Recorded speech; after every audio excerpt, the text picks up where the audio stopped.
A banner up in the house. Yes. See, I got Peg. Hey, Peg. Let me see. Oh my God, I got Thais. What? You got Fuchsia? Oh, Fuchsia hair. Yes. Make me hot. Yes. I love it. I love it. I love it. I want to thank you all for coming to another edition of Pillow Talk. And of course, Pillow Talk is where we have those intimate conversations. And today, we're going to have this intimate conversation about master-slave dynamics. And I wanted to bring this conversation to everyone. Yes, boy. Yes, I'm going to let them know in a few minutes. Thank you so much. Appreciate it. We're going to have this conversation about MS dynamics, master-slave dynamics, because this is like the hot topic. And with a lot of things that's going on in everybody's world, despite COVID, we're talking now about race has been a big thing, and respecting each other. And so I just wanted to bring this conversation into our space, our safe space, where we call the Levitt community. Today we have our proud visitor, Tristan, who's doing a sign for us, and I appreciate them being here. Thank you. Thank you. Okay. Do we have any other deaf people that's in the on the chat? Please tune into Tristan so that you understand everything that we're putting out today and what's going on. Okay. So I'm not going to assume that everyone knows what a MS dynamic is, master-slave dynamic, that we practice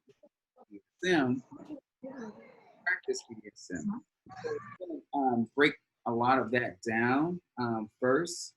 BDSM is bondage and discipline and dominance, and along with our submission, sadomasochism and surrendering. Okay, so in order to have that discipline, you have to have two people that really want that to happen. Okay, so that's called consent. Okay, so anytime when you're in any type of dynamic, you understand that the person that you're in dynamic with is that they're consenting to that. Okay, so if you're going to call yourself, if your dynamic consists of a master and a slave, we would want that to be okay with both of those people, and respecting that dynamic is respecting what those two people who are in those dynamic call each other. Now, because we're in how would one want to call it? In a time in our lives that we know that killing is going on to a certain group of people, and saying that Black Lives Matter, of course, we want to promote that because that's the issue that's going on nowadays. But one of the things that I wanted to talk about and have open discussion is about the things that go on within our community that sometimes maybe don't get talked about. So I could share from my standpoint as being a D-type, as being a master and having a slave. I can tell you the things that I go through that maybe everybody here don't know, and share that with you so that I think that everybody needs to be conscious of what goes on. And I think the things that may upset some people are the things that's not talked about and not said, or is only talked about with that group of people. I'm the type of person where I can voice myself, and I'm a big believer in making sure that I try to be transparent with the people that I connect with, and even it works for me it makes me comfortable to be transparent with the people that may not be in my inner circle, but see me because I'm in their community. So I'm gonna go into this with sharing having an intimate conversation with you. And things that I say with right now means that I'm coming, maybe you all know who I am personally and know the type of relationships that I've had during my journey in our leather community. So I will start with me being a man of color, me being a D type in our community, um, first being a sir, and now having the heavy cover of being a master. While I was a sir, I had the privilege, and I'm gonna say that, a privilege of having a slave come to me to be my slave. And with that being said, that slave um, identified as a slave from the very beginning of our dynamic. And when we decided to have a dynamic and have a contract and all of those things and have protocols, um, them calling me a master was totally okay with me. Those of you all who know me personally, I had my slave Cole was with me even doing IML, and Cole never had a problem with calling me master. Now let me say something funny. Cole was also deaf. Well, they're still deaf. Let me just be clear. they're still they're still deaf. But with that being said, the funny part was that they never knew how loud a room was or how quiet a room was. And there was no different spaces where Cole was allowed to say master to me. So we could be in Starbucks, we could be in the grocery store, we could be in the dungeon. If Cole wanted to communicate with me, master was coming out of their mouth. And it wasn't a low master. It was, master, you would like something to drink? Master, what kind of coffee you?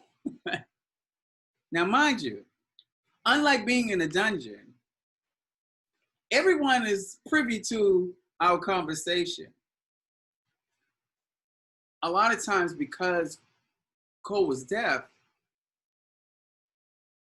the perception in the room was something that they didn't see the reaction because they're so far in the headspace and making sure that their master gets what their master want. They're not looking at the reaction of everybody else in the room. Okay. Oh, did I leave a little part out? My slave Cole was not, it still isn't, black. My slave is white, clearly. And so what people did not, what people could not understand is I've had people walk up to me and go, did that person mispronounce your name? I'm like, no. They called me master. That's what they call me. And so, and those people that actually would come to me and say something, they were the ones that had the problem. They had a problem with it or were misunderstanding or thought they were misunderstanding what they were saying. And so I had to deal with people who didn't know me and didn't know our dynamics. And I know, sometimes we can say, when you go into a dungeon and you're doing something or you calling somebody out of their name, you need to give everybody in the room a warning. But some things that you just can't control. He's excited to call me master. That's what he calls me. That's what I've allowed to happen. We never set up any other type of name calling. Like, you call me pumpkin when we out in public. We didn't set none of that up. We were who we were 24/7, 7 days a week. I would say slave, or I would call him Cole, or I'd say slave Cole. But he never said Master Eli. He just called me master. Anywhere we went, everywhere we went. And that showed a dedication to their service to me. And it had nothing to do with our race at all. Absolutely didn't. And so, with that being said, I learned in that dynamic to always be aware of the space that we were in. I was in charge, and I was always aware, because I never wanted anything to kick off or go the wrong way. I would honestly say this, since we're having this open conversation. When we were out in public, my alarm system, my black alarm system, would always be on. Where I thought that I could turn my black alarm system off was in spaces that I would consider were my safe spaces. The only time I remember actually being hypersensitive or triggered by my slave calling me master is actually when I was in a dungeon. A dungeon that didn't have as many people that looked like me in it. As my bottom in the placing, Cole's eyes are either closed or he's in a position where he can't see me. The people that were in the dungeon knew that Cole was deaf, but what they did not know is that with me, there were no safety words. Between he and I, they and I, we set up a system where if at any point you need to come out of or stop our scene, they wiggle their feet rapidly. And that was my sign to say, either this is a yellow or this is a red, and I needed to come in and check in.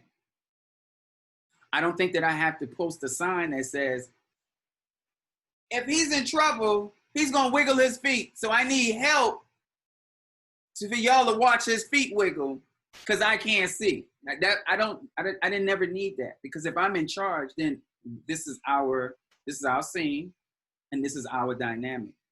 But when I would hear people say, you don't think that you, while I'm doing the scene, you don't think that you beating him, you don't think that you beating him too hard? Well, I'm not beating him, I'm spanking him, I'm flogging him, I'm not beating him. I'm single-tailing him, because this is impact play. But I shouldn't have to stop my scene to explain that. I shouldn't have to stop my scene because I hear people who supposed to be voyeurs say, what is that black guy doing over there beating that white dude? These are the things that we hear around us because we're in a dynamic. We're not in a racial scene. We're not even thinking about being racial because that's not part of our dynamic. So when people who don't understand, who wishes to take the opportunity to separate DS with race, then that's when the problem comes in. We all, I would hope, who are in the dungeon would know about the words consent. They would know about the words dynamic. They see him with the collar on. They see me with a mercap with more leather on than maybe my submissive.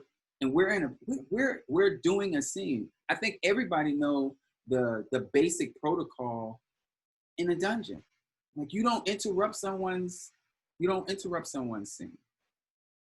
So these are the things that that I personally have witnessed and been a part of in being in this community and being kinky and being queer and being a Black person that is the D type, and having submissives that are white. And so when I hear things in the community about people questioning, or people being angry because they're called a slave, the first thing that comes to me is, that doesn't mean, when you ask me something like that, you can't be asking me that in my head. I can only speak for me. You can't be asking me that from a perspective of BDSM, when, if you already know that the things that we do with each other comes with consent. If that person consented to saying those words and performing that dynamic, then that's what is going to happen. Now, with that being said, we're not going to discount people being triggered by those things. Okay, let's talk about triggers. Triggers can mean that if I do something to you and it can bring back childhood memories, or I could do something to you and it brings back something that somebody has discriminated against you at some point in your lifetime. Then those are triggers that we as human beings can have a conversation about. And if at any point in time you're in a dynamic with someone who triggers something, that is the opening for a conversation. That is the special time. That's where the specialness of being in a DS dynamic comes in.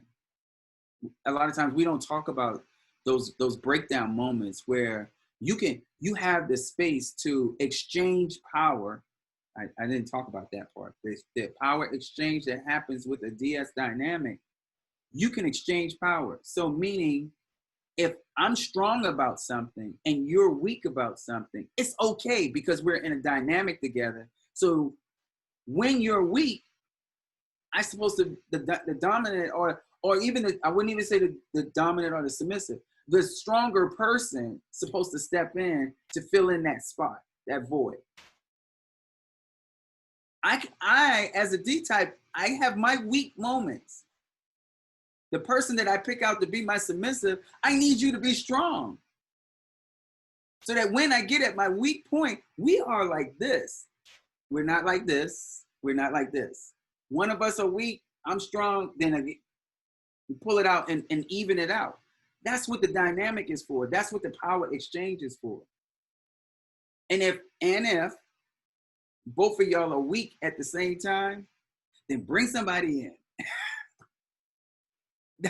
that's what a community is for. If there's an answer that is something that I don't know or something that I'm weak at, there's some things, don't get me wrong, there's some things that I can be weak at. But I love the fact that I'm in a community where if I say something wrong or I do something wrong, I might have to run to a submissive or a S type to give me the knowledge so that I can be stronger. That's what this is about. I see Thaisa on here. I've called Thaisa many times. I've called them because there's some things that she's a switch. So now I feel even more comfortable because I can go to them and say, hey, or sometimes, let's be real, since we're being, a lot of times I'll fuck up and they'll call me, hey, I gotta check you. But that's what being in a community is about. That I can have somebody that's gonna say to me, hey, I'm gonna need to pull your card for a minute, bruh. Come on, come over here, sit down, let me talk to you. And that's what it's about. So what I wanna hear, so I don't get off there, because I get a little sentimental.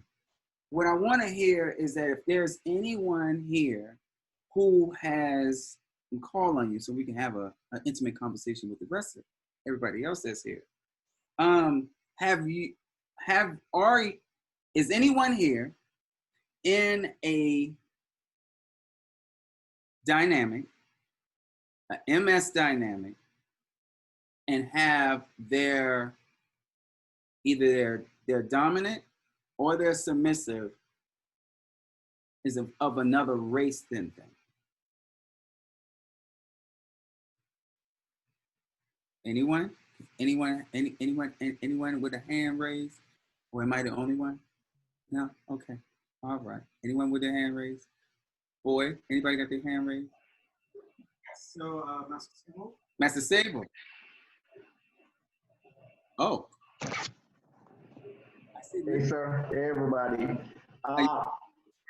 It's not currently, but I've had in the past. I've had interracial relationships.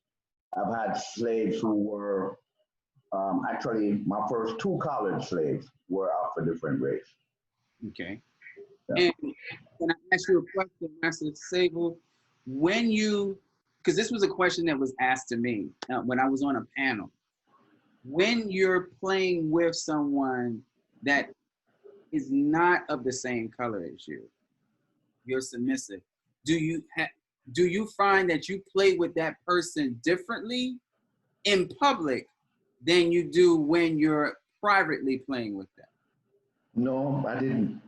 You didn't? No, my sadism don't care. Well, you know, we don't care. Same dragon running around. But I say this, I got approached by people from their race who had issues with me whooping that ass. You know, so and I said, look, if they don't have a problem with it, why do you have a problem with it? You know, and that was not only my submissive, but other people approached me just to request to play. I've had so many requests from people of other race, whether they're white, Asian, or whatever. You know, I guess the skill speaks for itself more than anything else. Right. There were other people who just had an issue with it, and I just felt that that's their issue, not mine. So let me ask you a question. When someone came to ask about your dynamic, about your interrupt your scene, did they interrupt the scene while the scene was going on? No, usually it's either after the scene or before the scene, or like if they see me getting ready to play with this person, and they're like, you know, some were very belligerent about it. Okay. And I looked at them and said, well, if you have a problem, go talk to the dungeon monitor or the dungeon owner or the party owner. If they have a problem with me playing with this person, then I'll pack my bag and leave. Until then, kick rocks. Right. So now I'm gonna ask you, did you feel a certain kind of way when they asked you that? Have you ever seen anyone else be approached in that manner? Not really, because during those years, I was basically the only person of color in those situations. Okay, all right. Thank you, Master Sable. Welcome. And that, so you heard it from someone else. It's like it's almost like getting racial profiled inside the dungeons. Like we're getting pulled over just because the dynamic that we're in or the people that we're playing with. And yes. What? Okay, well, let me know. So Sekou. Sekou, also Handful of Sweetness, their hand up as okay. well, and then Luminina. Okay, so I'm gonna go to Sekou first.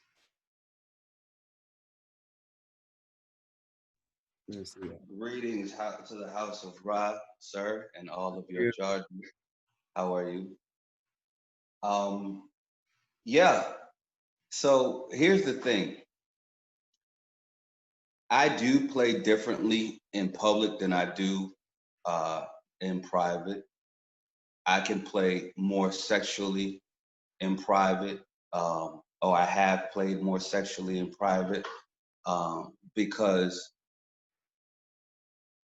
the elephant in the room is the fact that a Black person in this community is fetishized. We're a fetish whenever we walk in, however we identify. Whatever side of the slaves slash you're on, whatever identification, whatever orientation, whatever gender. So as a dominant, I feel as though I get to control how I'm fetishized.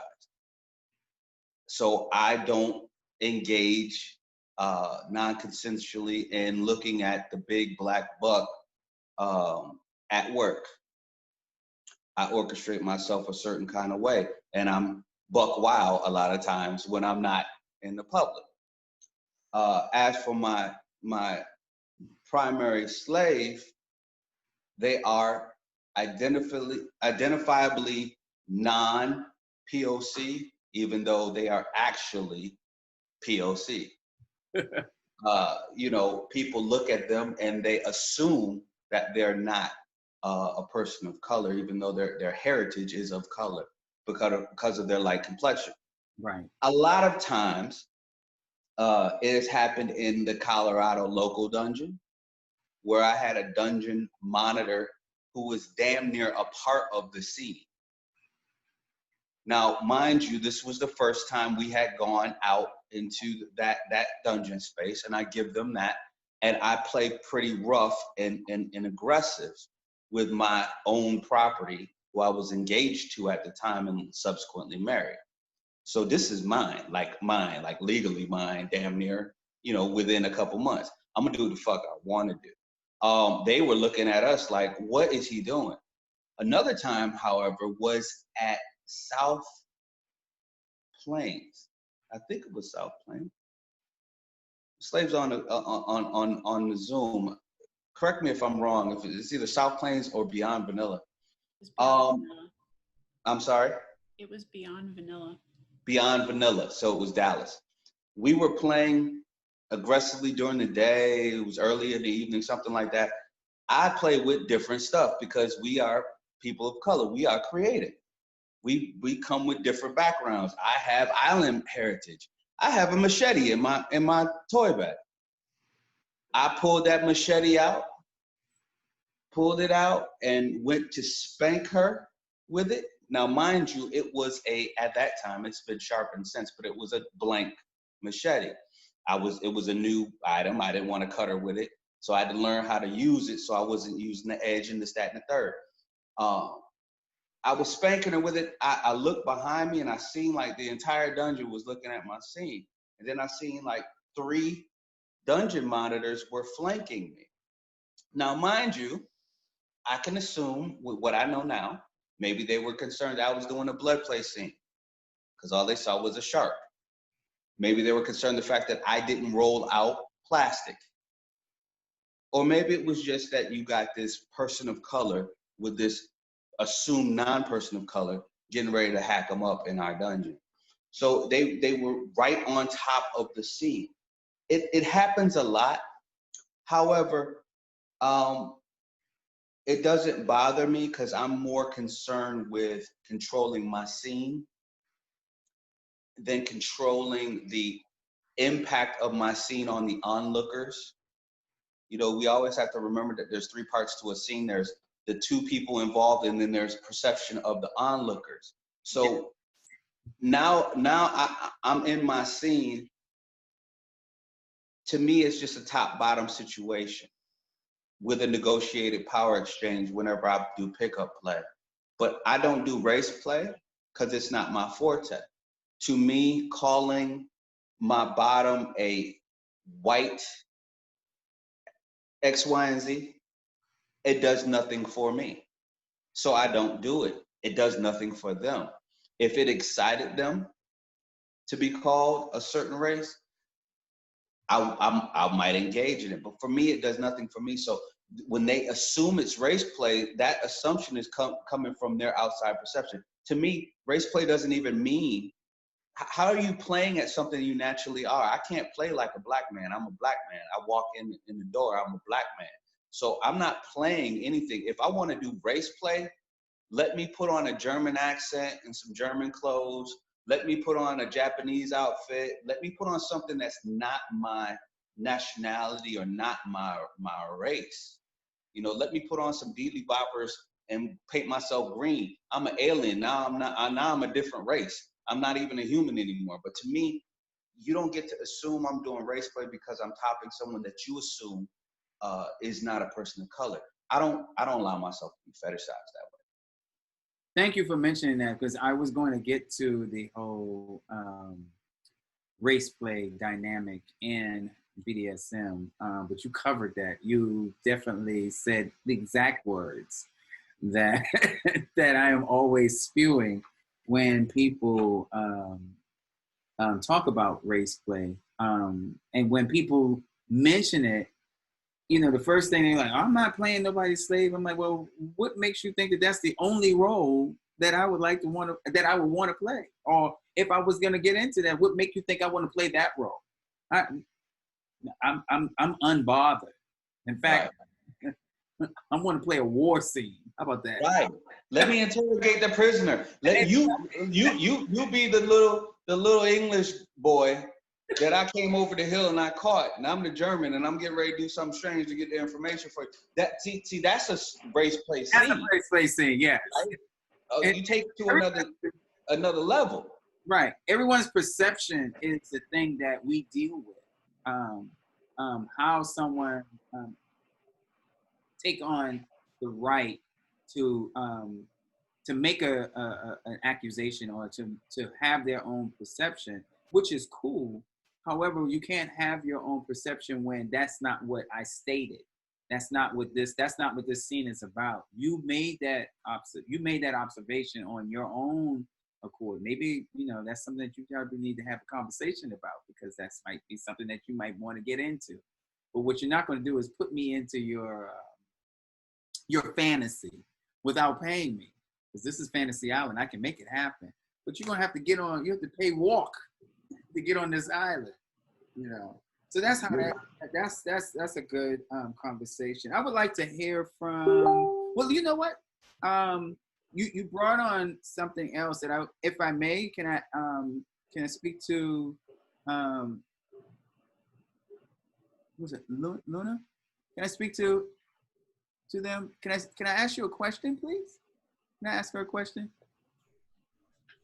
How does it make you feel when people just assume that you're a white person, and that's one question. How does it make you feel? And have you ever walked away from your dominant and been questioned about your dynamic with your dominant?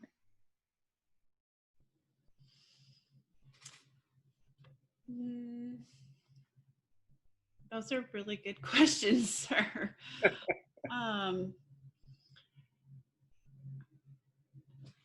I think that, how does it make me feel? I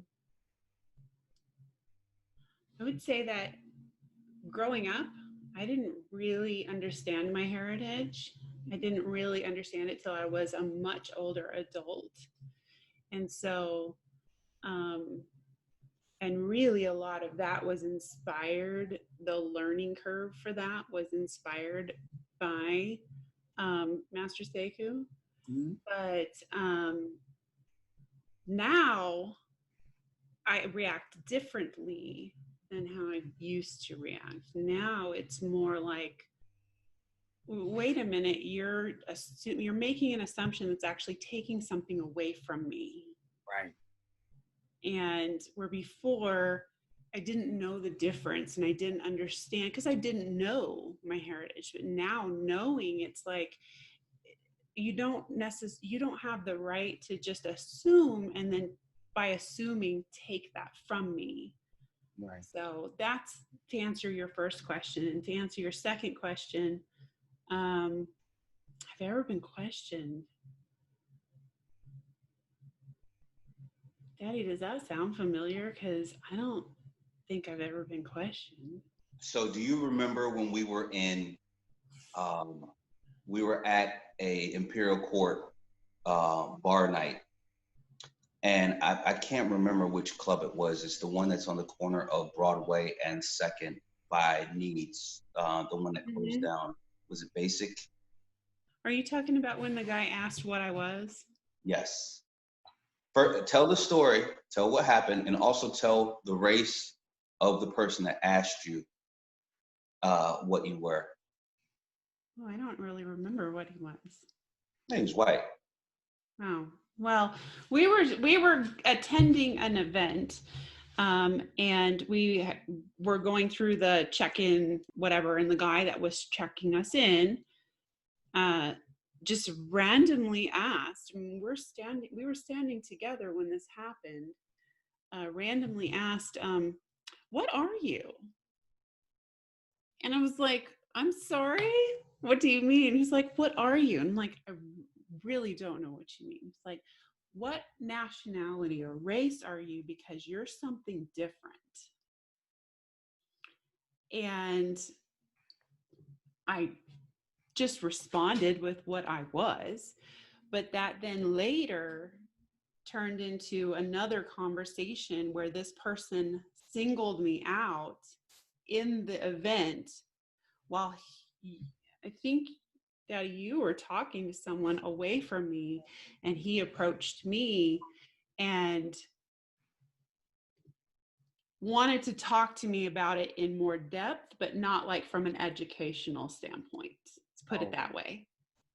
And that's really the only incident I can recall. Wow. And sir, if I may, that's an aspect of it that, again,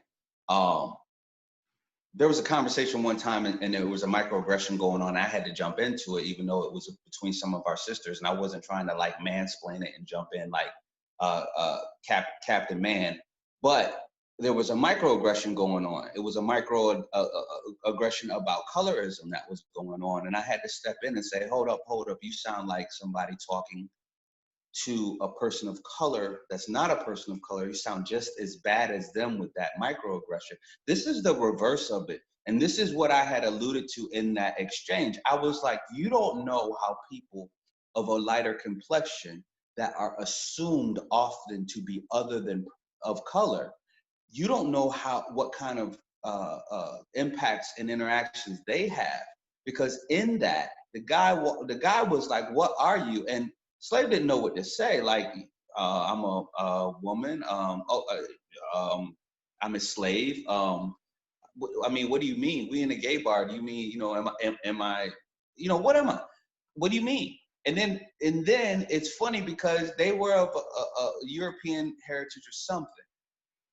And out of all the people in the bar, this is a bar night at a gay bar, during a drag show, found her to have that we white conversation, we European, but Luna's heritage is Arabic, but it's like any port in a storm, I'm feeling out of place here. I'm gonna get the whitest thing and I'm gonna talk to them. Right. And Luna was like put off, like, Daddy, am I allowed to talk to him? Like that kind of thing. How S types get to be quiet. They get to ask if they're allowed, and if they ask, the answer is always no. You're on speech restriction, and then they get back out of the conversation because. Right. So, but it was very weird, and that gave me an insight that a lot of times that people who are assumed passable, or assumed passing, or assumed other than POC, they get that spook who sat by the door in an action. They get that assumed you one of us, and the amount of crap that comes down on them because of that assumption. Right.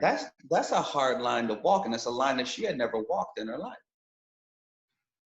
I would like to suggest that Luna have a conversation.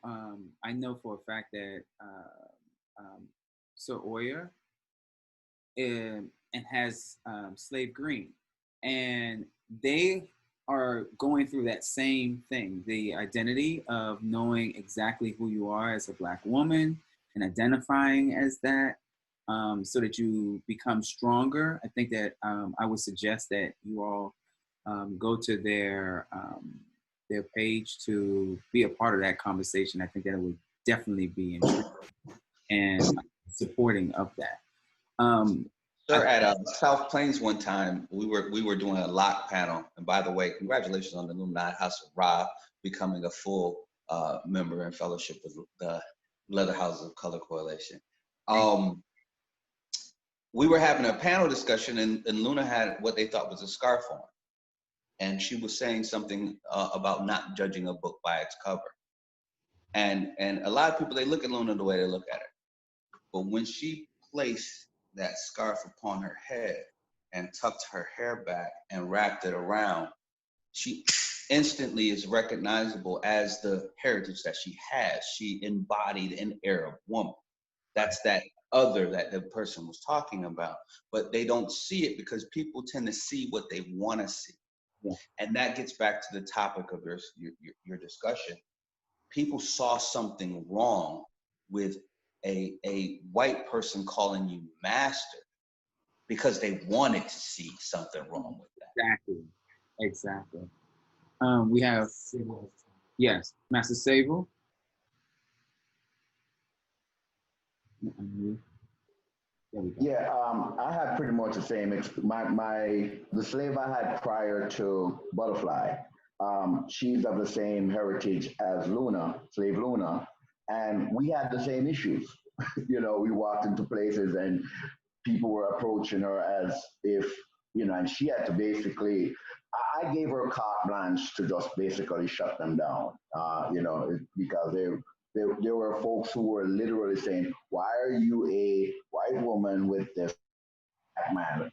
And she's like, "I'm not white," and she let them know her heritage, because it was important for her that she was properly identified and that she was not misidentified.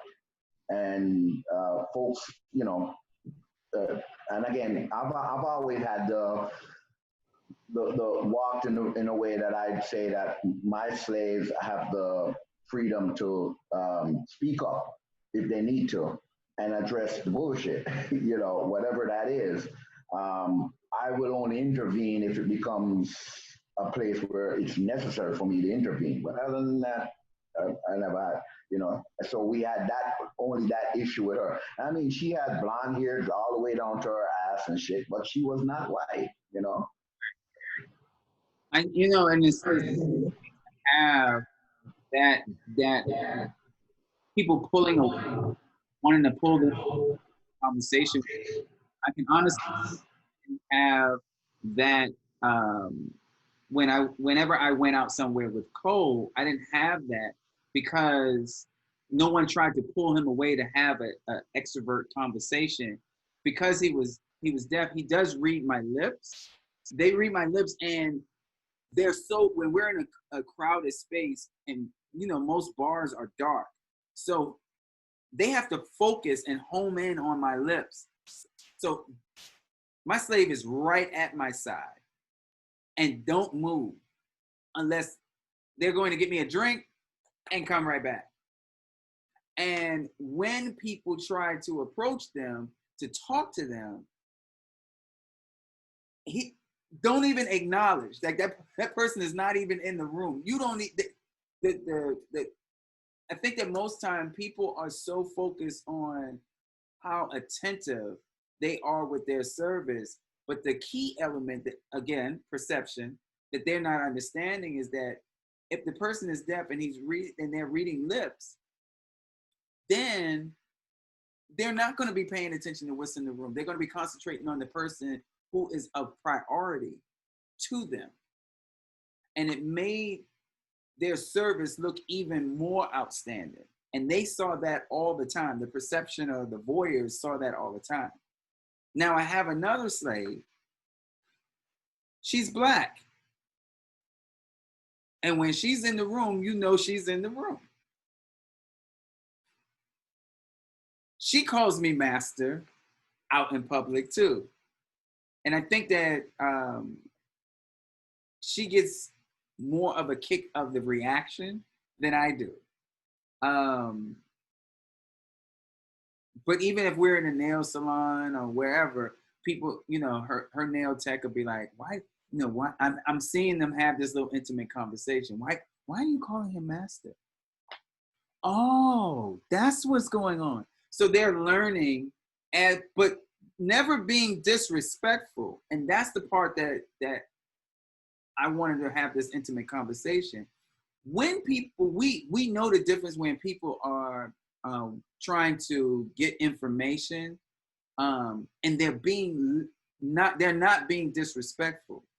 But the disrespectful things that I hear comes from the environments that I've laid, like I'm supposed to feel comfortable in, or I'm supposed to feel like I'm in a safe space. Those are the spaces that I'm getting the most pushback from, and that's why I'm bringing you all here to ask. Like, out of all places in the world, I should hope to not feel uncomfortable. I would not think that I would have to feel uncomfortable in a space where people understand consent, they understand BDSM, they understand protocols and dynamics. So, you know, that's one of the reasons. Now, boy, excuse me for 1 second. We had some hands up on the other. It was before we had We did. Master Seiko and Seiko, Luna, the Security Card 2. yes. There was Allura has a question. Just so Allura. you're aware. We also, the other person who had their hand up was Handful and Sweetness. They took it down. So, Maybe we answered their question. Allura, can you come on, please? Thank you for Yes, joining. sir. How are you? I'm doing well. I appreciate the conversation because my struggle with this is every time that we've had the discussion about some type of master's play dynamics or race play, it always goes to the negativity of the disparagement between the two races. And the band-aid that I believe that is put on there is, oh, it's degradation. And I know those to be two separate things. And the reason why it concerns me is that when the conversation is held, it's only talking about the disparagement of race, ethnicity, skin tone, and those phrases that would be enraging to one race or the other. Okay. So let me answer one thing. So let's understand that degradation, because I heard you say degradation. Degradation is a kink. Right. So we already know that that's a kink. Right. You mentioned race play. Mm-hmm. That's a kink too. Mm-hmm. Okay. So race play and degradation, since they are kinks, in order for that any one of those kinks to happen, you have to have what? In order to make any one of those recipes work of degradation and race play, you have to have one main ingredient. That you're participating. Yeah. It has to. Neither one of these can start without consent. Right. Okay. The other thing that you have to have with that consent is a power exchange. Power exchange can't even happen without consent. Right. No one can exchange power with you without consent. Right. So neither one of those, degradation or race play as a kink, cannot happen without consent to have a power exchange happen. So if any one of these things are happening without your consent, without you consent means that you have to have a conversation with the person. So if you have not had a conversation of consent to exchange power with the other person, and they're either race playing you or degrading you, that's unlawful. It does not fall in protocols, and it does not fall in any way, shape, or form of BDSM. Because I saw the word discipline in BDSM, and there's no discipline happening with any one of those ingredients not being in the mixture. Anyone disagree with that? No, I mean you have me totally. I was just speaking of just having conversations in other kink forums and people asking the question, but I have an issue with asking the question and leading them to a place where you're not educating them in the process, and then you just let foolishness happen, and then everything explodes, Right. and then you basically are trying to pull back and say, "This is what I meant by it." You Right. can't do that now because you haven't educated them. Right. So even with educating someone that wants to know about, okay, I'll say this. When I first came out when I told my mama, now I'm going all the way back. When I told my mama I was gay, I denied it for a long time. When I realized what is going on with me, the reason why a lot of people deny things that they are afraid to What talk an old toilet. is because you have not taken you haven't taken the time to learn the knowledge that you need to learn about it. So you'll deny something or step away from it because you don't have the knowledge to answer the questions that the people want to hear or need to hear. So if someone asks me something about, well, if someone asks me, you call yourself a master, you have a slave, does that go into race play? I now have the knowledge to know that those are two separate things. They have nothing to do with each other. Then I have to have the knowledge to explain what race play is, and have the knowledge to explain what BDSM is, and have enough knowledge to explain what MS is, so that they walk away with they don't walk away with not knowing what those three things mean and how they affect each other. So that if that bandwagon effect that you're talking about, that doesn't happen when the person walks away with the more knowledge. So when they jump on that bandwagon with everybody else, they're a little bit smarter. But you also have to have the energy and the time to educate that person. If they mean anything to you, or you can say, hey, these are some things that you probably need to read before I have the energy to want to give over to you, because you got to understand your knowledge is power.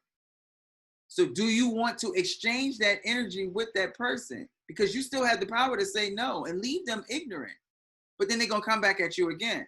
So you have to understand that or recognize, if you have the spoons to feed that person the knowledge, and if you don't have the time, don't do everyone else a disservice by just ignoring them.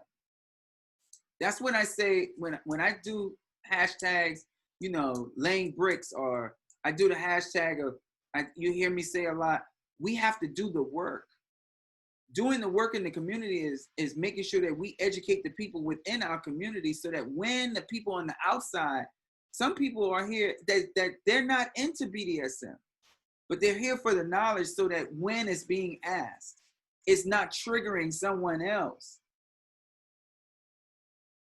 And by us being in this community, it's a little bit part of our responsibility to get the information, so that when we're asked, we're not leaving somebody walking away not knowing, or having the wrong perception, or leaving them with the wrong perception about what we do and why we do what we do.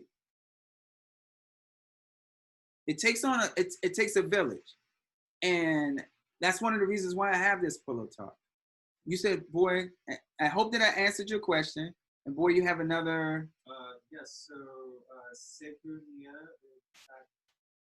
has his hand up, and so does Graylin Fortin. Okay, we haven't heard from Graylin, so let's get Graylin on the line. Hi, Graylin. Hi, and thank you for doing this. And it's really nice to be here and see you all. I want to make a comment about basically any type of play that any type of play that I would say is in the out of the norm. You know, I look at all play as being a journey, and I know that word is just used all the time. That's basically meaningless, but I do look at play as being an opportunity to find something out about myself, and I have to be honest and know that if I enter a dungeon or a public play space, I'm going to behave differently than I am in private. But if I enter a public space, I want to join that space like it's a symphony or, you know, a bunch of people singing. I don't want to be the one that's being extra for the sake of being extra. So Right. if I'm in there and I'm going to play a certain way, I want it to jive with the rest of the dungeon, with the rest of the play space. I want to be part of their music also. And if there's a chance that I'm not going to be part of that music, then I'm going to respect the space enough to speak to someone in charge and say, this is what I'm thinking. What do you think of that? And you know, it's just so that I can be part of the energy that's there. You know, I don't play just to play, and I don't play to make a statement in public. I could do that in private if I want to just go completely over the top. However, if I'm in public, I want to be part of that. I want to be part of their experience, and I want their experience to be part of me too. So if I'm going to do something that may be considered race play, which, you know, I have a much different definition than most people on that. But if I'm going to do something that's that, or is controversial, or if I'm going to beat someone until they pass out or whatever, then I'm going to speak to someone about it first so that they're not panicked, so that they're not caught off guard, because Right. that just ruins the scene for everyone. You know, Right. I want to have a good scene, Yeah. and I want everyone else in the dungeon to have a good scene. And you know, so I'm going to be part of that, and I can definitely scale things back or boost things up. You know, it's all fluid for me. So, you know, I just wanted to say that, you know, you're part of something bigger than you and your scene at that moment, you Yeah. know. Yeah. So thank you. You're welcome. I'm gonna share something with you guys. My mom used to say there's a time and a place for everything. And I've used that with my life. And Graylin made a perfect point that, you know, um, if the dungeon space is um, all dark and dim, I want to be a part of that. So what I'm not going to do is set up like um, four ring lights on my scene when it's already a dark space. It's a dark space for a reason. And so we when we play, we have to be conscientious of what spaces we're in. Master Sekou had even said, you know, he pulled out the knife, and you know, now I mean the machete, because there's a difference. Big toys. There's a difference, and you know, now knowing that, you know, if they were going to do blood play, then you know, maybe I may need to, you know, one, ask somebody, is blood play okay in this area, and lay down some tarp, you know. So being conscientious of your space is important, and I'm glad that Greenland brought that up. Definitely so. And you know, with us doing different scenes, it can trigger some people,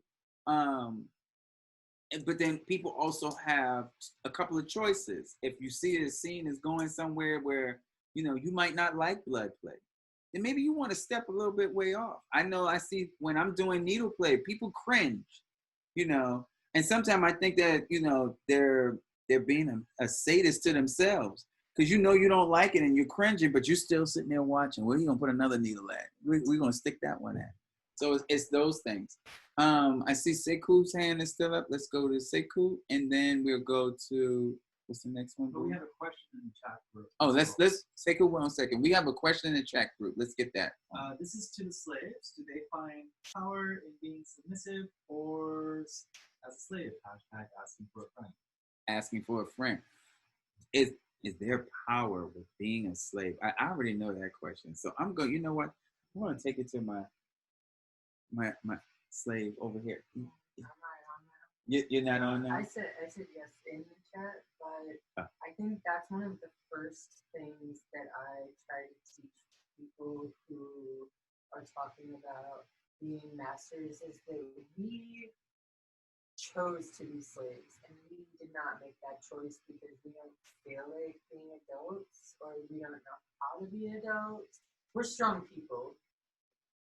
And why'd you ask me to unmute? That's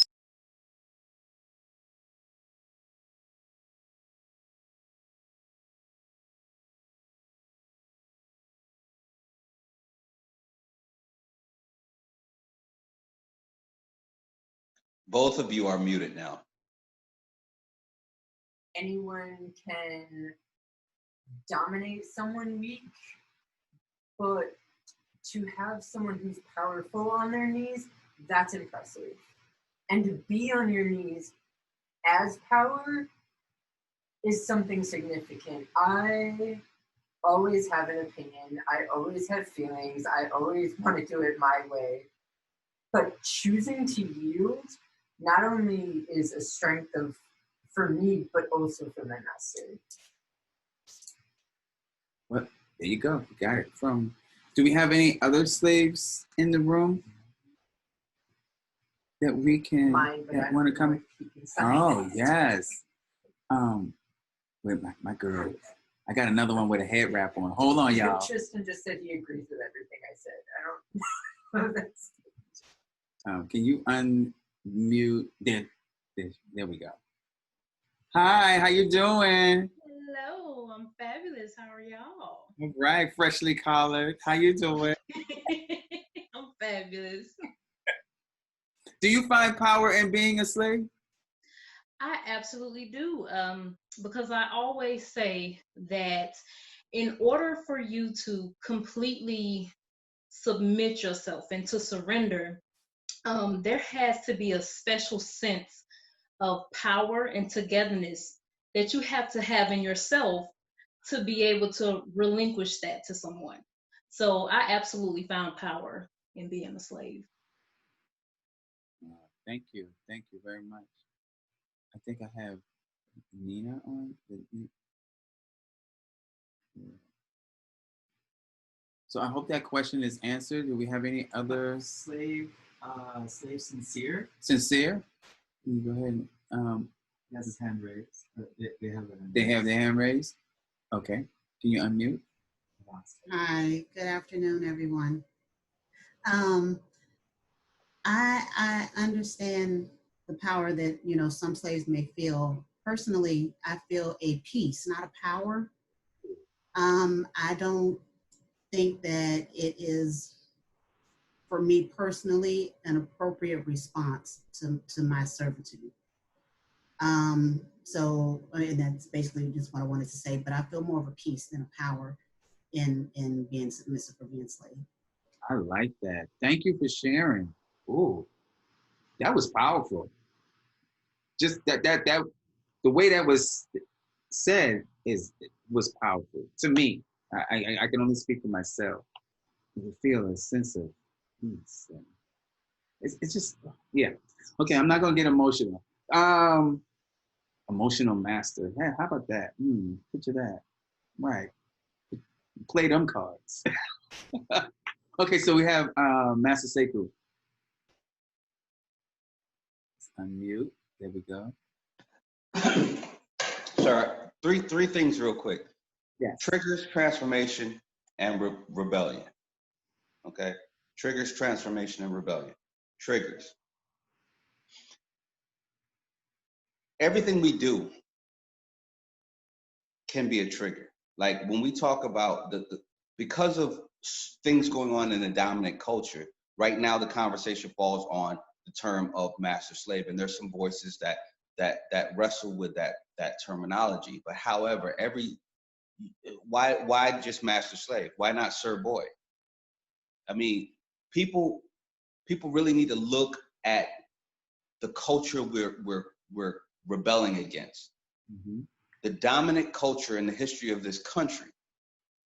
A grown man being called a boy or a grown woman being called a girl is a part of our disenfranchisement that went on up until it goes on today.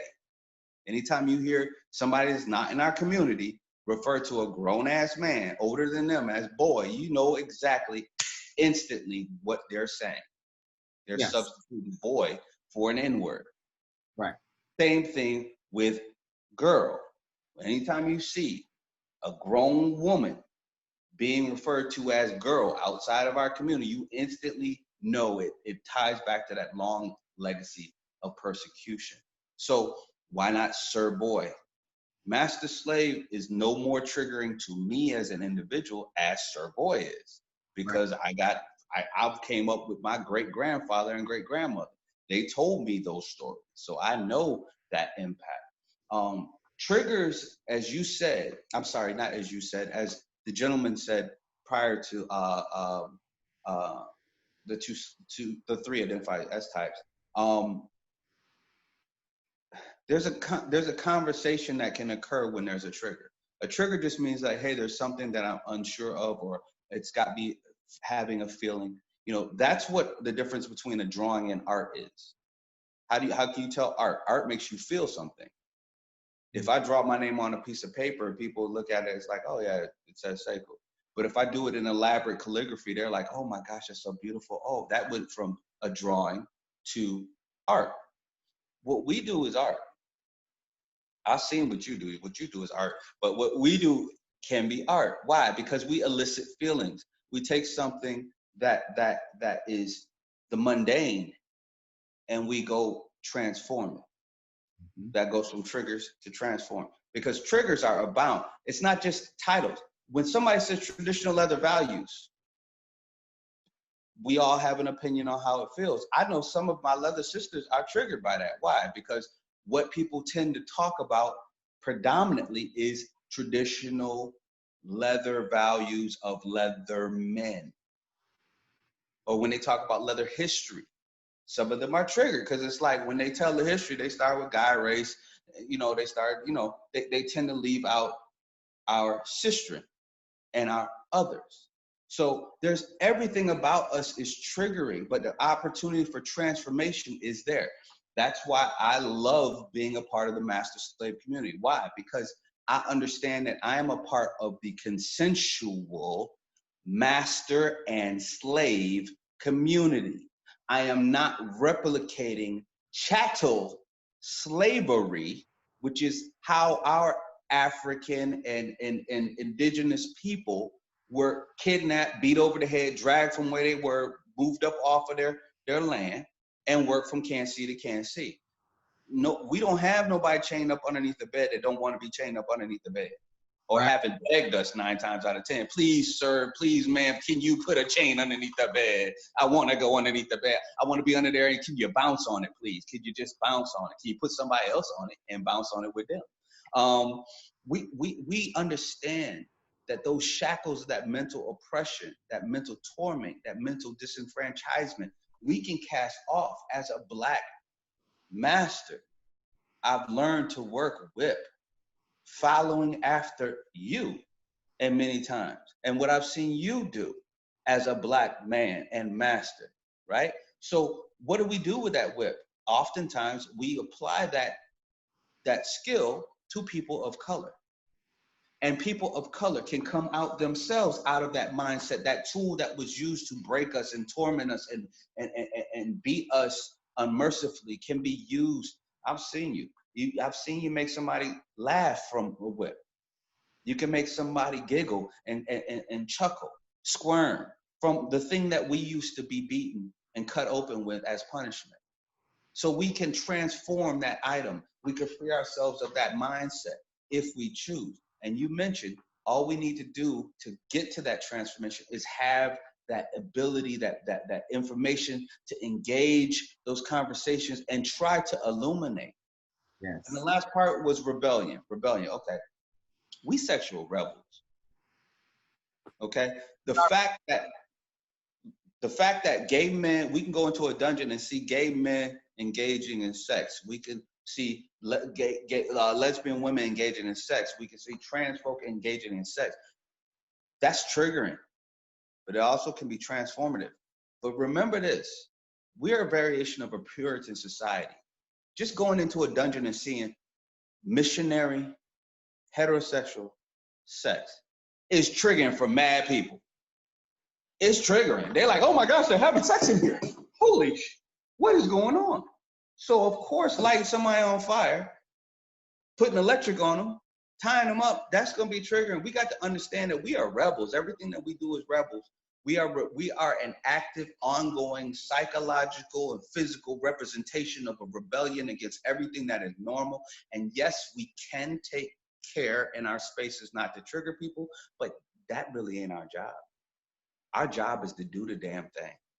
Our job is, as your house says, show up and show out. Why? Because then we empower other people that say, I didn't know we could do that. We could do that? Well, we need to do that. Well, let's do this. What about this? Can we do this? Okay, well, we're going to do this. And that's a part of what we do. We empower people by just doing what we do. And I don't want that to become lost because people are unprepared to have the conversations or just get angry, because that's not going to solve anything, and it's not going to keep us doing what we do. Thank you. And I think that they choose that right that they have to be angry. That's a choice that you made. And I choose not to be angry with you because I'm going to take my power back. And, Graylin made a good point where, all of the things that we do are not normal. That's why the fuck we're doing it. And it feels good. And so to go into a dungeon space, like you were saying, we go to the dungeon for a reason, so that we can do all of the things that I can't, I'm pushing the button when I wear full cowl to church. Because I'm just that type of dude. I just want to do it. So I know that I'm pushing a button if I get on the metro and I got my whip on my side. Somebody might be triggered by that. Okay. Well, I got a leather bag to put it in, and then I'm gonna take it off and put my flogger there. See how that feels.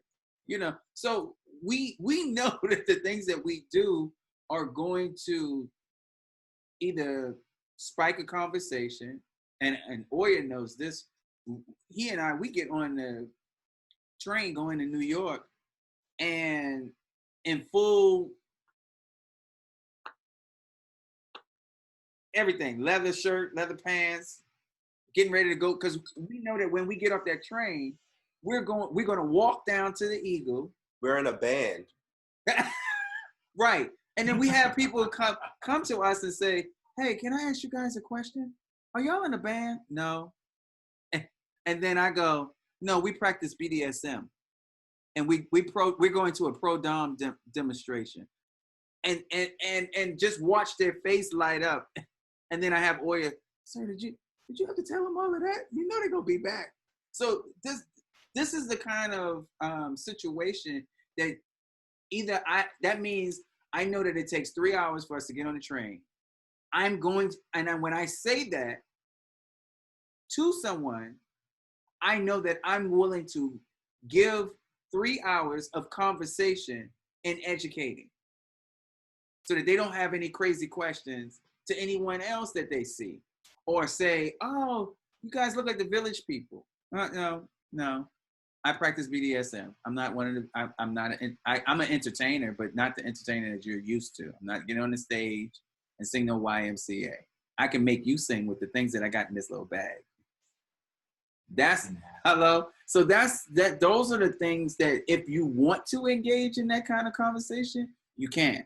If you don't want to engage in a conversation and you feel as though you're not equipped to answer those questions that's going to happen in that conversation, then that's where you have the power to say, either I'm going to do this or I'm not. since I have everyone here, so we went over the BDSM. We went over. We know when slavery was over with. We know what part of the Constitution, 13th Amendment. We know all of these things. So what I think the thing that I want to empower the people that's on here is to never let someone take away from all of what we do and what we have already done and what we're going to continue doing in this community, empowering each other to have what we need as far as enjoying our lifestyle. Because I can't honestly say that this is a hobby for me. This is my lifestyle. And I'm not going to sit around to let someone take away from what it is that we do, that we love to do. And we built a whole community on what we do and what we love to do.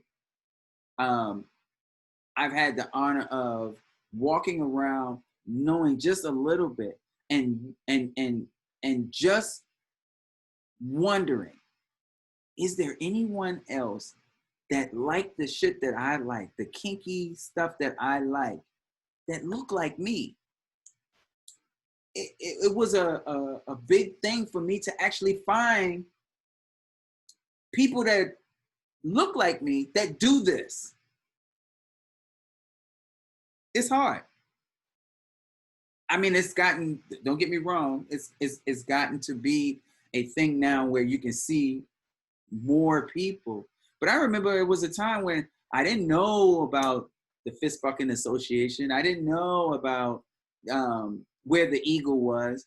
I remember when going to a leather club was called something that was underground. There was an underground community.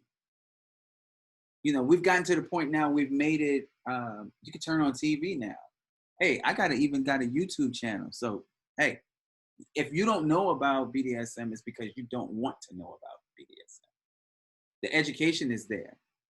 And so I think that if we empower each other and have these conversations like this, continue having these intimate conversations, that it wouldn't be something that because if our community is triggered, if our community is unstable about the things that we do, then we can't sustain when people who are not invested into this ask questions or don't know or trying to infiltrate what we have already created and what we've already done.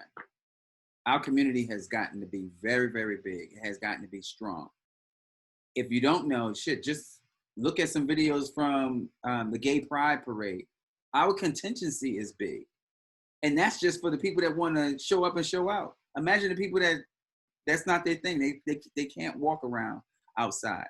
We have people that don't wear leather on the outside all the time, every day, or don't want people to know, but our community does exist.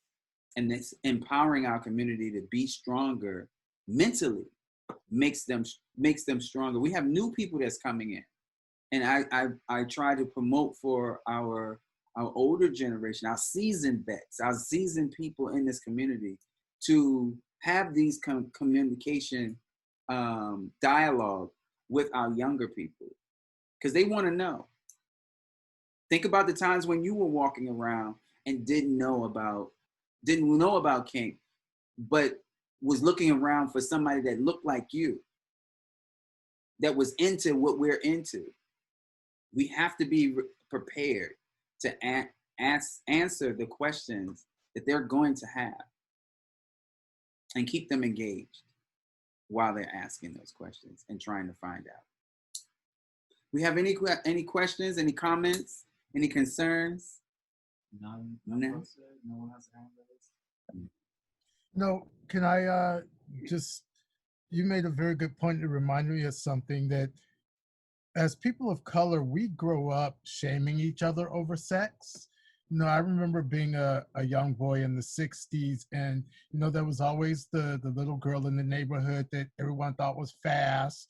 There was the little boy who everybody thought was a player, you know, and we get these labels and we put these labels onto ourselves. And then when we grow up, we sort of carry that on as if we're not going to be having missionary position sex. Anything else is outside of that, we start labeling each other with those fast and playa and all those labels again, instead of understanding that, we're just trying to figure out who the hell we are. Right. So even we have to sometimes break away from our friends and the people who've been our support, because they don't understand or don't want us to go to a certain place because we're going to be seen a certain way. And it's difficult to break away from that and, go to someone like you in full leather and say, hey, my friends are going to call me a hoe, but what are you doing? Yes, absolutely. I think one of the awakening moments for me is, like I said, sometimes I dress in full cow, depending on where I go, but I have my cover on, and I like looking around at people's reaction. And I remember looking down one time, and this little kid, he was staring at me, and his mom knew that he was staring, and she was trying to stop him from staring. And I gently went over and just bent over, and I'm like, so what are you looking at? And he said, I'm looking at you. And his mother was, trying to apologize. And I was like, no, that's okay. And I'm like, you like what I have on? And he looked up at me and said, you look like a superhero. And, kids, they're just so honest. But the way it made me feel as a Black man who, Graylin, you talked about like the things when you grow up, when you don't know that you can feel or be special to someone that just doesn't know you. A lot of times I grew up knowing that the people that knew me knew that I was special. But here's somebody that don't know me from no one. And to say you look like a superhero meant a lot, because we are already programmed to say to ourselves, a superhero or image that's a superhero is someone good. And so for me to be dressed the way that I was, and in his mind, it's a good thing. That just made me say to myself, good. Because there's too many people that's walking around seeing someone dressed in leather and automatically think something bad. So if he is programmed at a young age to say that's what a superhero looks like, then guess what? I wanted to tell him so bad, if you come to me to IML, I can show you a whole bunch of other superheroes where the superhero land. Because I feel like everybody that's in there are superheroes, because we have conquered the being shamed of what we like. We've conquered being afraid of our sexual identity. So we are superheroes. And it's time for other people to recognize us as superheroes. All you kinky superheroes, I love you. Any other ones, boy? Yes, we have Banner, who has his hand raised. Banner, come on in, Banner. Come on in the room. Hi. Hi, how you doing? Good. I wanted to comment on something you said about our visibility, and like, as in that, if somebody is looking to, want to get into BDSM, that they have resources, and that from what I am seeing is that that's not necessarily true. I see, and it's not that we aren't, it's hard to, kind of think about it, but it's a lot. I think a lot of it has to do with the technology, the way that technology is changing and how we communicate. Mm-hmm. And that, we're seeing, like I see this community who, they were, they basically were turned on by a video game, and they found a way to make that DS. And so they built their own little Discord, a Discord server. Mm-hmm. And because they have the technology is so easy to build a safe space for yourself and your people like you is that they built that space, and they really had no idea that there was any type of history, any type of educational material to them. And just because they didn't know, they were just they just knew what turned them on, and they built the community out of it. Because now's the technology, you don't have to find a physical space. Right. You don't have to go to the gay leather bars. You can just go. You can just find. You can talk to people on your phone. And as someone, so I think that especially us in the MS community, it's very important that we be reaching out and trying to find new spaces to talk, because that's what I do. And like, just to kind of give you an idea is that I do, I go to anime cons and I present and I be a source for information. And at the end of one of my panels, a young Black man came up to me and he said, I have a question. I said, sure. And he says, is this just something heterosexual people do? And I was like, no. There's plenty of gay and Black gay people who do this. But he was just in a place where that just wasn't there, it wasn't visible for him. Mm-hmm. So I believe it's very important for us in the MS community to not only to be more, to do more outreach, but also, let people know that, like the titles that we use, be it master slave or owner property or dom sub, they don't come to us easily. This comes from a lot of thought and question. And this isn't just about sex and having a good time at the club. This is who we are. These are our identities. And yeah, that's just something that I think is important. So that's what I wanted to bring that up. Thank you for having me. Thank you so much. You're absolutely correct. I think that a lot of times people come into the MS community and and into BDSM thinking that it's all sex, and not understanding that what we do has a lot to do with it being a lifestyle, and it also being something that has to acquire education and time. You're learning. It's a lifestyle. So it's a lifestyle that you're learning something new about, not only about the history and about the culture, but you're learning about yourself while you're taking that journey. And those are the things. I'm glad that you said that, because that was one of the reasons why I started my leather house, so that I could nurture the younger ones that are coming in. And I can't even say the younger ones. I have, my slave is older than I am. So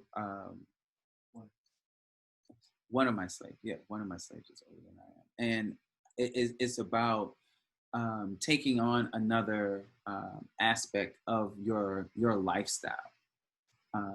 And so I totally agree. Boy has his hand up. Yes, we have an anonymous question. Anonymous question. This is not only to you, but to everyone in the group. Okay. I'm actually. Can everybody hear? You might have to come over. Okay. A little bit. All right. Hold on 1 second. You want to read it off of mine? There you go. I won't be able to see it. So the question is, has anyone struggled in becoming these labels in their journey due to their ethnicity? Oh, that's a good one. Has anyone struggled with becoming the labels being discussed? Oh, has anyone? So has anyone? So being a master, being a slave, has anyone had struggle in becoming those two labels that we were discussing due to their ethnicity? Ooh, I'll go first. So I'm the type of person first who I don't chase behind people So with Cole and I relationship, when Cole was my slave, um, I became just his master. I didn't present myself as a master. I was his master. And the reason why I was his master was because they were a slave. Same thing when my pup pursued me. I became my pup's handler title because they were a pup. So the struggle came with the S type wanting the D type and the D type having to up their game because now they're being requested by the S type. So that goes into the thing for me when someone said if the slave has power. Yeah, the slave has power because when they request someone, now the D type has to up their game to be that person for the S type. So that lets you know guys got a little bit of control. It's a little control thing going there. But then that's where the power exchange comes from. So for me, I didn't struggle with it. What I did was I knew that I had to become more educated with it. So it pushed me to be a better person and to be a better serve and be a better person than the person that I identify as. So that's for me. Anyone else? Well, we have a hand raised. Actually. Yeah. Who?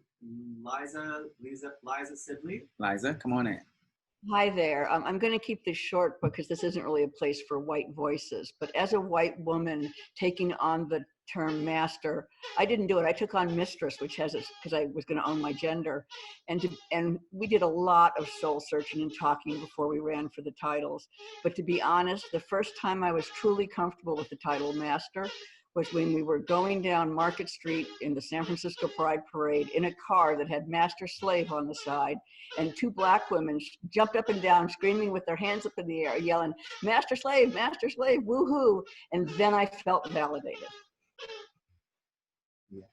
That's, that is when you use the term, I think, again, for me, hearing my slave say master with so much joy and so much pride, it's almost like if you never taught your baby how to say daddy, and the baby says daddy, and it don't necessarily have to be your child. You can adopt a child. If that child calls you daddy, it's almost like, well, let me go ahead and start doing daddy-like things. That's how I felt. Anyone else? We have hand raised from Strange. Strange. Ooh. How you doing? To answer the question directly about was I ever, bothered by it because of my ethnicity, I would have to say no. Because when I started discovering this lifestyle, I just realized that those were those, titles that they had. I didn't see it as slavery of the old days. I knew the context of it.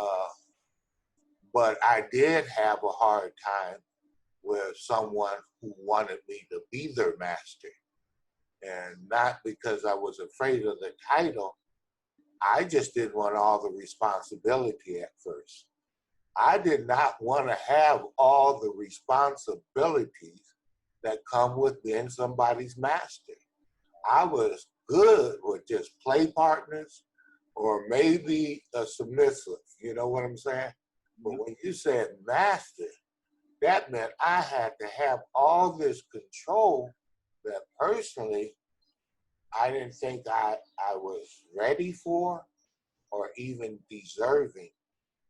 And that was my struggle with the term master, being somebody's master.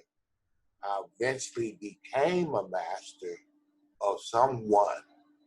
I still struggle with being called a master in the community, even though I have been covered. It's not something that I use to describe myself. I say if others call me master, deem me a master, I'm fine with that. I just don't use the title for myself. I won't say Master Strange, you know. I even struggle with putting sir on there. I usually put it behind my name, Strange Sir. So, but I'm used to being called sir. I just don't use the title when I address myself to someone. And I'm done. I just wanted to say something in this beautiful panel that you have going on, sir. That's all. Thank you. Thank you. I'm enlightened. You know how I feel about you. I'm not even gonna tell everybody, but I think that it's a time where when taking ownership can be a big responsibility, and that's with anything. And when you take on the responsibility of a master, slave also takes on a lot of responsibilities too. And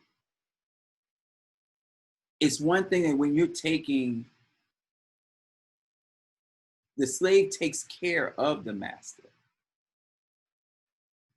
The master takes responsibility in the slave taking care of the master. That's the power exchange for me. And it's a lot of work that's done. When I decide to be responsible for not only myself, it's easy to be responsible for yourself. And I've always been asked the question, well, you know, you not only do you have boys, you have slaves, you got pups. How do you do all of that? And it's about making room out of your time. First, you got to take care of yourself, and then you got to make sure that you have enough room for those people when they need you. And it's not even when they need you, when they want to provide service to you. When I talk to Oya, I tell Oya, I said, you know, taking on this responsibility when someone is providing service for you, you have to even have the ability to have things for them to do service on. If I know that my submissive, my slave, number one thing is boot blacking, as a master, I need to have leather so I can keep them satisfied, keep them busy, have things for them to do, because that's what makes them happy. And for me, it makes me happy to see them happy. If they're working and they have something to work on and they have something that they feel like they can contribute to, that's what makes them feel happy. And it makes me feel powerful as the master. But they take power in serving and seeing a smile come on my face. So that's where the power exchange comes from. So when it comes to being called a master, I can say that when I hear it from the people that serve me, it's a different feeling than someone just calling me master because they're getting my attention or they're introducing me to someone. It's a different feeling for me. Any other questions, boy? No. Do you have a question? Okay. No, still processing everything that's been said. Braylon Gordon mentioned that he was a slave for 5 years. And what year time? What span? When was this, Braylon? 2000 to 2004. 2000 to 2004. And was this in California? Mm-hmm. Oh my goodness, some lucky master out My there. slave name is carved into my arm. It's a permanent carving. Learn something new every day, don't you? Make it hot. I'm ready to take my shirt off right now. Get your name carved into your arm. Wow. Yeah. I don't think you can see it. No, you can't really see it. It says Sigma, and he carved it with a razor blade. I'm gonna make me choke myself. Okay. All right. So we're gonna have another edition, Sacrifices of a Slave. you gotta knock me off. Okay, so I'm a little bit off right now. Yeah, that's a heated moment. The powerful, and see, okay, for me, the reason why I'm salivating is because for me, that kind of dedication is the adrenaline for a master that, like, Master Eli. Yes, please. So yes, yeah, I want to just chime in on, like, it is an exchange, right? It is an authority transfer, but it is an exchange, right? They do things like, carvings and like these grandiose acts of like commitment, but at the same time, Master Taino gave me a little nugget when I went to go visit and sit next to him. He said, "You gotta be careful with your protocols." And I was like, "What do you mean, Master?" He said, "The more protocols you set up, the more you're responsible for remembering." Yes.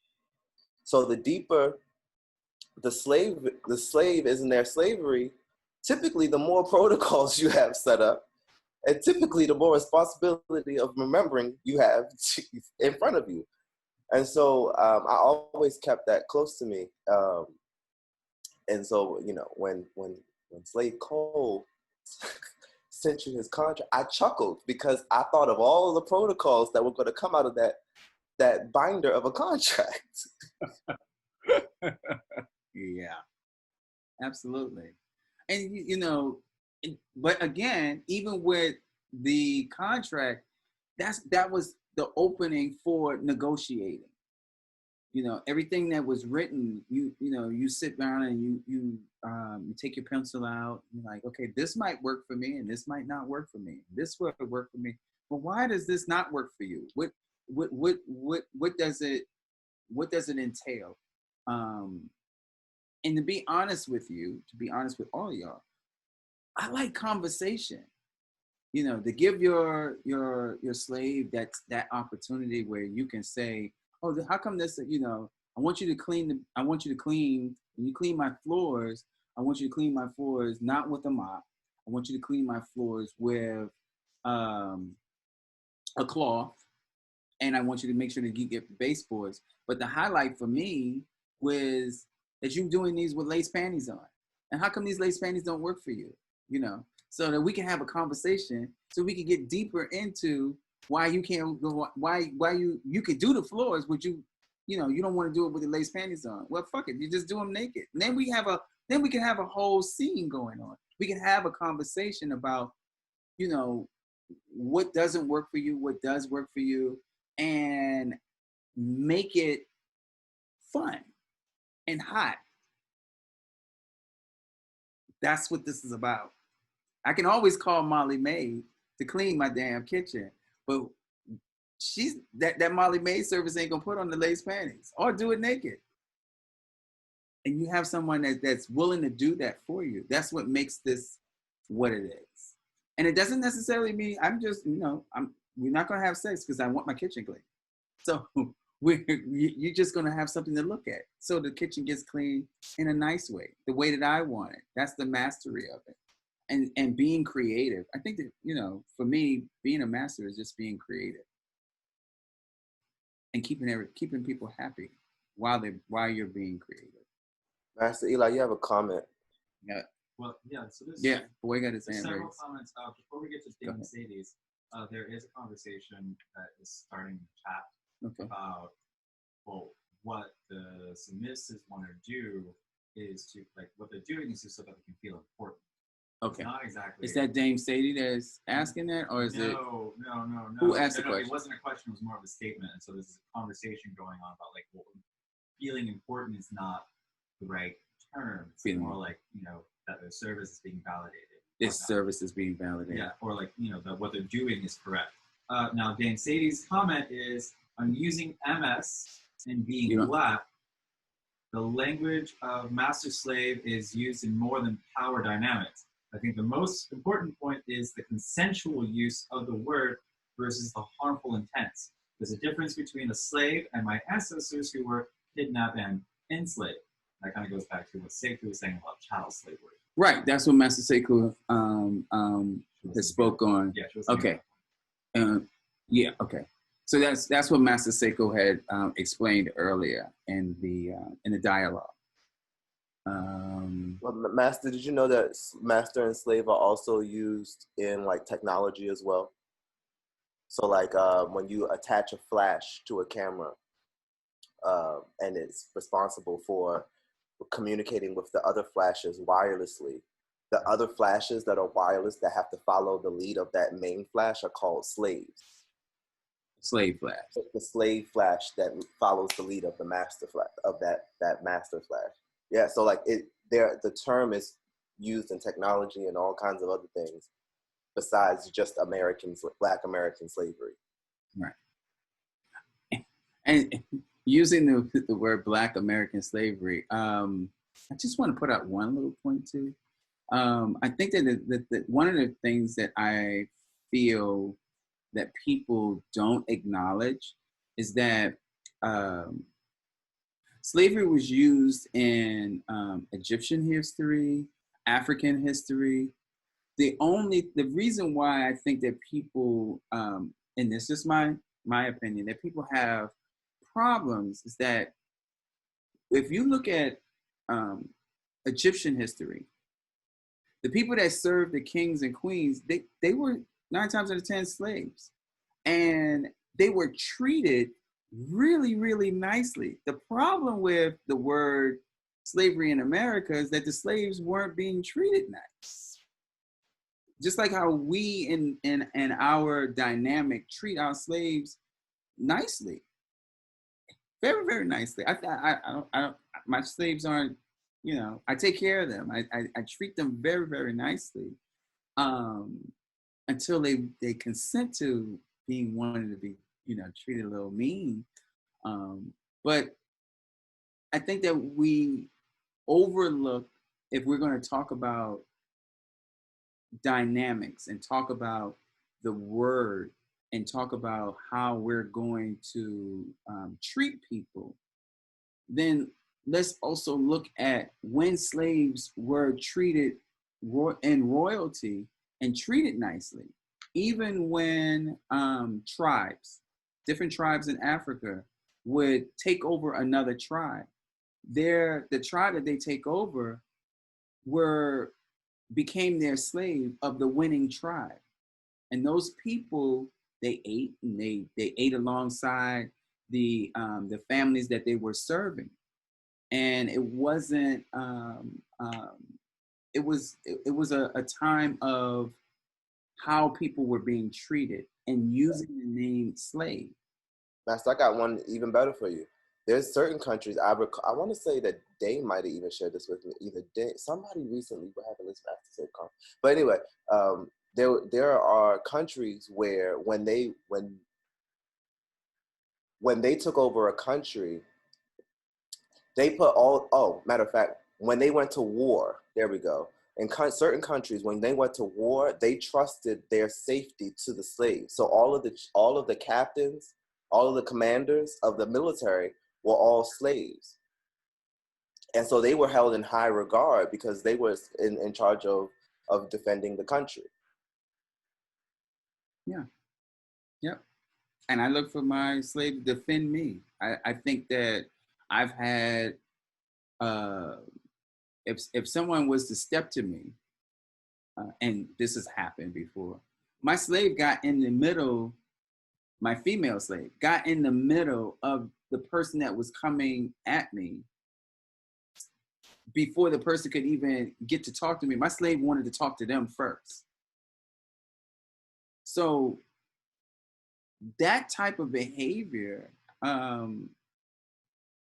you know, that warrior type behavior is what makes a slave powerful to their masters, that dedication. So that's one of the reasons why I don't want us to start looking into or allowing people to take away from this type of community that we've built up, because we've built it up so strong. And we know what we use our slaves for as masters, and our slaves know their dedication to their masters. And for those slaves that don't even have a master now yet, we'll use the word yet, I don't want to take away from that dedication and that feeling that goes along with the titles that we use. Anyone else, boy? No, it's also Okay. No. So we don't have any more. No. Anybody want to chime in, give some last words before we are getting ready to sign off? Yes. All right, Seiko. So we don't want to sound like these Southern heritage claimers that we can't let go of our good Southern heritage. It's not that that type of situation where we're trying to aggrandize something. Again, I think we've made the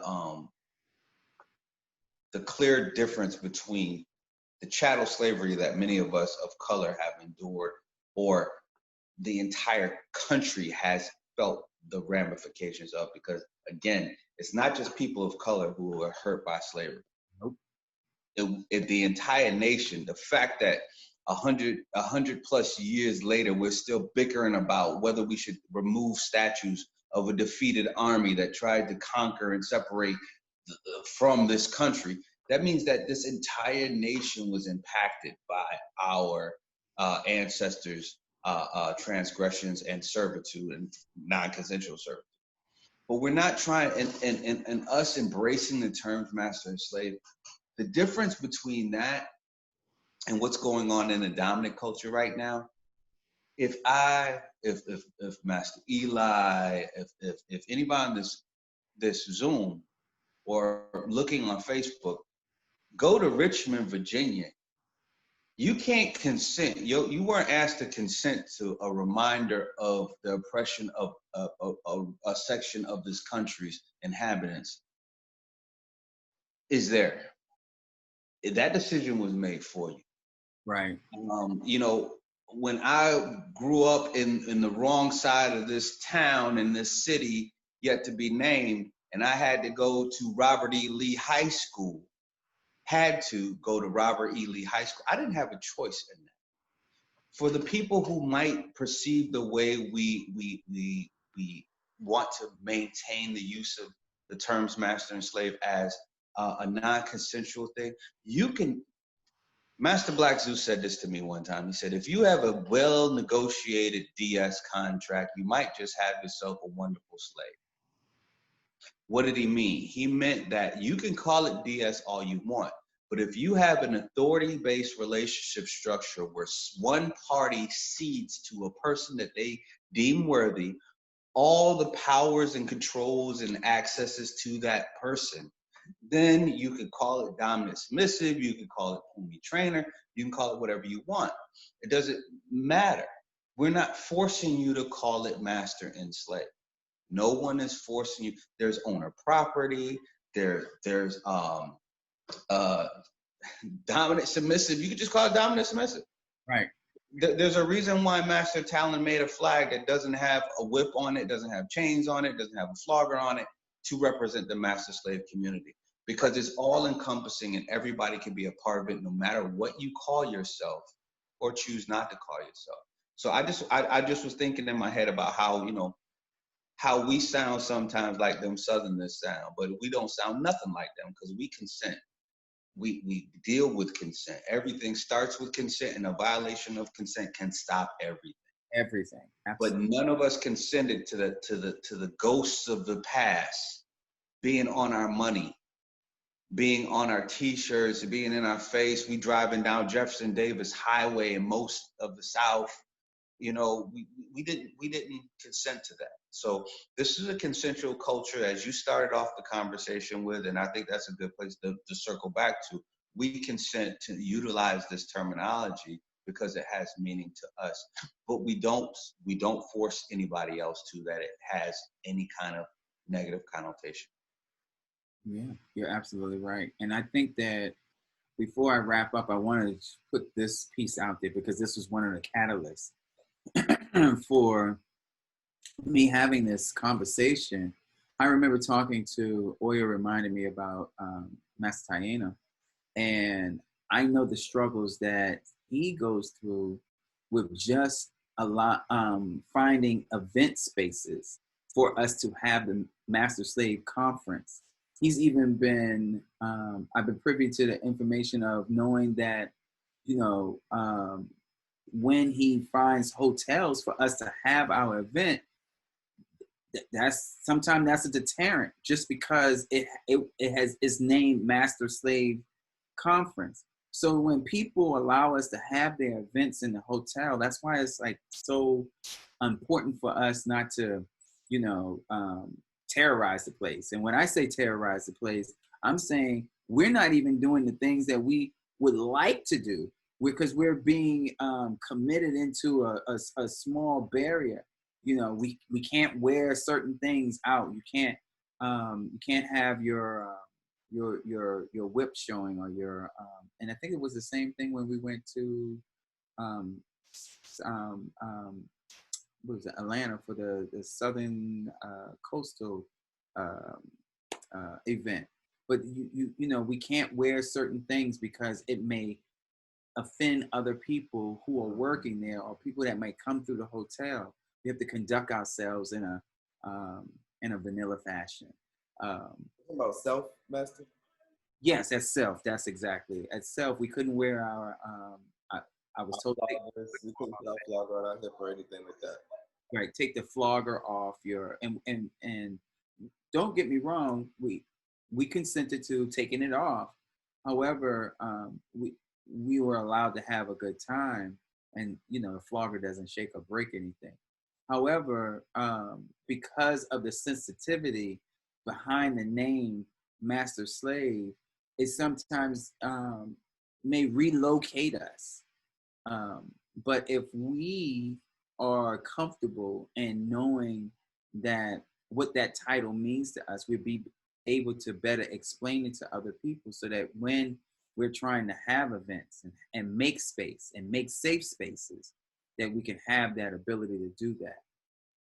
So if there's no interfighting about the name, then we can be better at making that statement when we're trying to get safe spaces for us. So just keep those kind of things in mind when we're moving forward. Okay, so I'm going to go ahead and wrap this up. Yes, boy. One quick note from Michelle. One quick note from Michelle. This girl tells people all the time when they ask why a slave, she tells them she is who and what she is. If you have to keep asking her, you're not listening or willing to try and understand. It's hard to explain what's deep in her soul. Okay, thank you, Michelle. I think she put that inside the chat group. Okay, so she has her question inside the chat group, and I mean her statement inside the chat group. I appreciate it. Thank you, Michelle.